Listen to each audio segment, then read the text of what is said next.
Element tjetër shumë i rëndësishëm për sigurinë e produkteve është edhe informacioni që ofrohet për produktin. Këtu po përmendim etiketat e produkteve, të cilat përmbajnë informacioni etike për konsumatorët, si përbërja e produktit, mënyra përdorimi, data e prodhimit apo skadimit. Çështja e etiketës është rregulluar prej kohësh tash edhe me ligjin për mbrojtjen e konsumatorit, prandaj paraqet një kategori të veçantë të ankesave në kuadër të departamentit. Këtu mund të përmendim ankesat që kanë të bëjnë me datën e skadimit të produkteve, që marrim shembull vetëm gjatë vitit 2025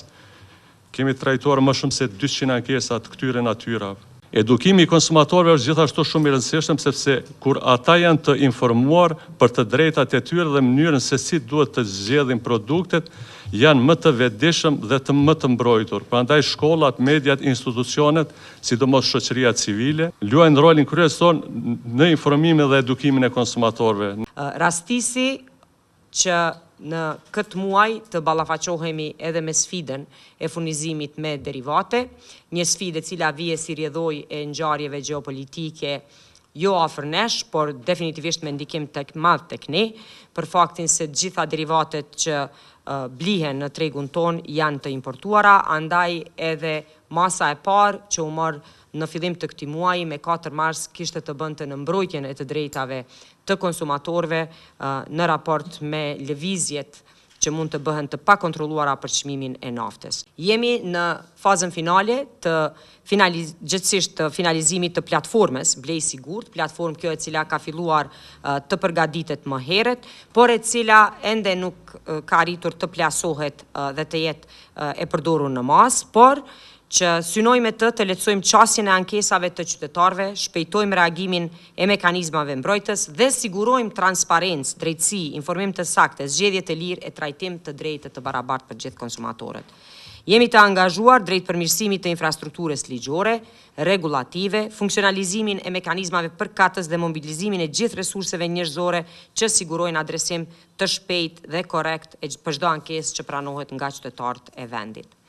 Krahas punës për funksionalizimin e plot të Këshillit për mbrojtjen e konsumatorit, shumë shpejt do të fillojmë edhe hartimin e programit 2026-2030 për mbrojtjen e konsumatorit. Si Ministri e Industrisë, Ndërmarrësisë, Tregtisë dhe Inovacionit, do të vazhdojmë përpjekjet drejt forcimit të mekanizmave për mbrojtjen e konsumatorit në vendin tonë. Prandaj ftoj të gjithë qytetarët, organizatat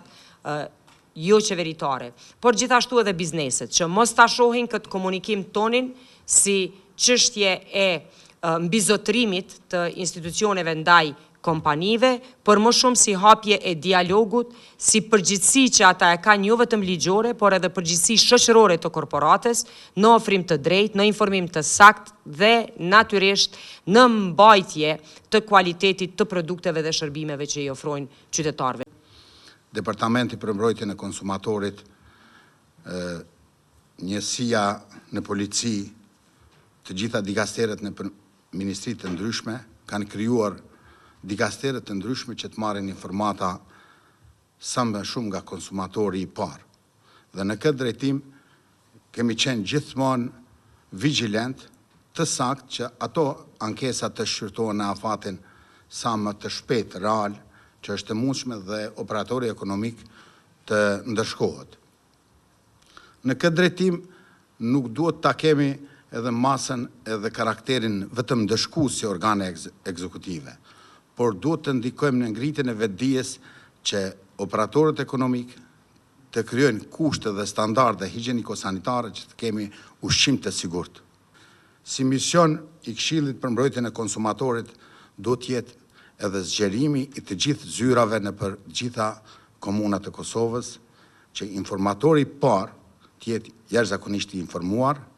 dhe lehtë të interpreton apo të dërgon mesazhin deri te organet të cilët duhet ta shqyrtojnë ato. Në këto momente kur ne po flasim, Inspektorati Qendror i Mbikëqyrjes së Tregut është duke përmbyllur një aksion të gjerë me doganën e Kosovës, me që rast kemi ndaluar mbi 38.000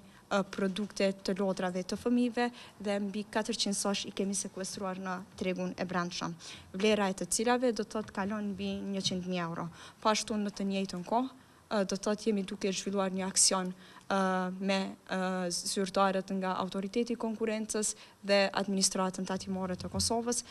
me qëllim do të thotë mbikëqyrjen e zbatimit të vendimit të ministrës në këtë rast sa i përket respektimit për marshën tregtare të caktuar për produktet e derivateve të naftës. Përmes aktiviteteve të rregullta, inspektuese, kontrolleve të produkteve, drejtoria dhe i përmendi që Departamenti për Mbrojtjen e Konsumatorit vetëm gjatë vitit që sapo lan pas ka pranuar 3200 ankesa të konsumatorëve, ku 1493 prej tyre janë adresuar në Inspektoratin Qendror të Mbikëqyrjes së Tregut, të gjitha të adresuara dhe shqyrtuara në përputhje me gjitha afatet ligjore